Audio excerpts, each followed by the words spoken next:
I have always known that my husband has a beloved woman in his heart, so after learning that I have cancer only 3 months to live, I took the initiative to make a deal with my husband. As long as he is seriously dating me for 3 months, then I agreed to divorce him. After finally getting through to my husband, I tried to suppress the uncontrollable pain in my heart and said, "Jenkins, let's make a deal." He froze. "What tricks are you playing now?" It had started snowing, and my 23rd birthday was just 2 months away. It was also Valentine's Day. I didn't know if I would even make it to that day. I touched my flat stomach and, with a sad smile, said, "You know I've always liked you, so, here's my proposition. Give me 3 months. 3 months where you act like my husband, love me, and take care of me. After that, I'll grant you a divorce and give you all the Warren family's assets." His voice was cold. "In your dreams." I blinked back tears, fighting to keep my voice steady. "Please, Jenkins, pretend to love me for 3 months, and then you can divorce me. You'll have the Warren fortune. Afterward, you can marry Millie, and it'll be like nothing ever happened." He was quiet for a long moment, before he asked indifferently, "All I have to do is pretend for 3 months." The deal was simple. It was more about him than me.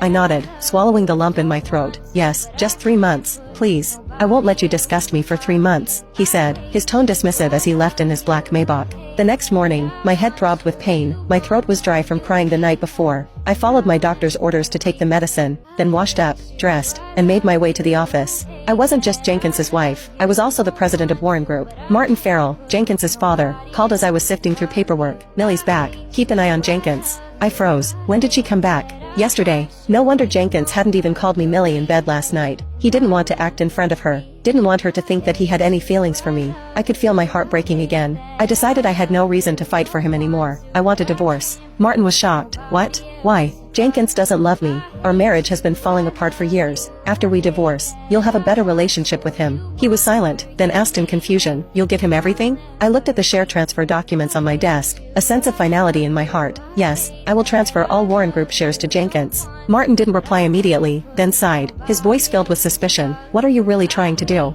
I wiped my eyes, forcing back the tears. The Warren family has always wanted to connect with the Farrells through marriage, but me, I only wanted him. After a long silence, Martin finally let out a resigned breath. I hung up and signed the documents. The Warren Group would go to Jenkins, and everything I had left would go to him after I was gone. I visited Edgar Simons, my late father's lawyer, and signed my will, making it clear that everything I had would go to Jenkins after my death. The only request I had was simple. "Please, play Where the Wind Stays at my grave." That piece, the one Jenkins had once played for me, the last one my mother had played before she passed away. When I left Edgar's office, I called Jenkins. He answered sharply, "What now?" I forced a smile, hiding the tears in my voice. "Are you coming home for dinner tonight?" "No. Millie's back," I said, my voice trembling. He snapped, "What are you going to do to her?" "Don't even think about it, Leah. If anything happens to her, I'll kill you." I felt a coldness in his words, and for a moment, I felt the weight of his hatred. It was clear that he hated me now. I laughed bitterly. "So,